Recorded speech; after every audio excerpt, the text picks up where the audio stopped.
seen the glory of the coming of the Lord. He is trampling out the vintage where the grapes of wrath are stored. Good evening. This is Jayme Porrazzo for the West Virginia Conglomerate. Today is December 29th on the year of our Lord, 1863. 8 months now since the second year of the war.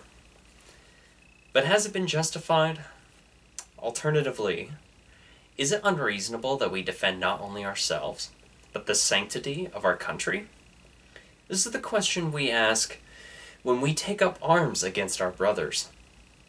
Brothers who have led an attack against us first at Fort Sumter. In what civil sense is it justifiable to cut off food to your fellow man?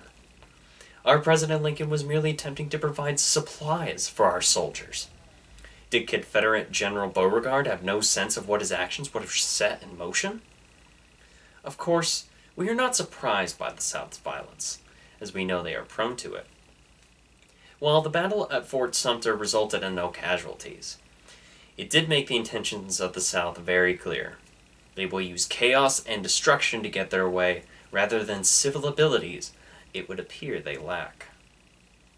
It is for this reason that the Union found it necessary that we return with our own cannon fire. We did not start this war, but it is our duty to finish it for those who we have lost. Just last month, our dear President addressed those fighting for our cause with these words, "We here highly resolve that these dead shall not have died in vain, that this nation, under God, shall have a new birth of freedom, and that government of the people, by the people, for the people, shall not perish from the earth." President Lincoln has signed the Emancipation Proclamation. Even though it will free the slaves, it comes with conditions. The Emancipation Proclamation only pertains if the North wins the war. Other conditions are, it is only for those slaves who live in seceded states, while excluding slaves who live in certain parts of the Confederacy. President Lincoln has high hopes that by freeing slaves in the Confederate States, it will allow those slaves to undermine their army from within. John Brown felt that the only way to end the slavery movement was through war. John Brown led an attack on Harper's Ferry. He was captured, and almost all of his 21 men were killed. Unfortunately, this has outraged the South while exciting the North. John Brown is a hero for the North. The war was bound to happen. However, if it wasn't for John Brown, it would have just been delayed. His heroism has helped it along. It is simply not right that the South is using slaves to build their armies against the North. While they are doing so, the North is refusing to use slaves in the war against the South. As unfortunate as it is, there is no other way to abolish slavery without blood being shed in the process. In any case, slavery is a topic on its very own, a behemoth compared to this distasteful and vile war. And with that, a very sacred law is broken, that is, of our very own natural law, a basis where our morals are built to further our proper humanly conduct.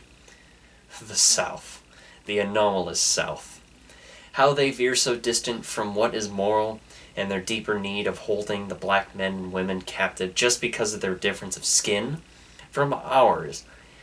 Yet they work like any other man, just as hard as every one of us. Just 2 years ago, Alexander Stephens' egregious speech and his sayings that it was a samey foundation that we make black folks equal to all, and we were attempting to make things equal, which the Creator had made unequal. What blasphemy. Was this not God's reality, a reality in which our natural laws were formed? It is a duty of every government to give protection to its citizens, as our courageous president has said. To sell or enslave any captured person against the laws of war is a relapse into barbarism and a crime against the civilization of the age. We are not that. We are civil men. And it is ultimately for these reasons that this war is justified in its totality, to end Southern aggression and their preservation of slavery. That we here highly resolve that these dead shall not have died in vain, that this nation under God shall have a new birth of freedom, and that government of the people, by the people, for the people, shall not perish from the earth.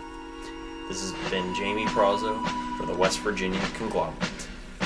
Mine eyes have seen the glory of the coming of the Lord. He is trampling out the vintage where the grapes of wrath are stored. He hath loosed the faithful lightning of his terror.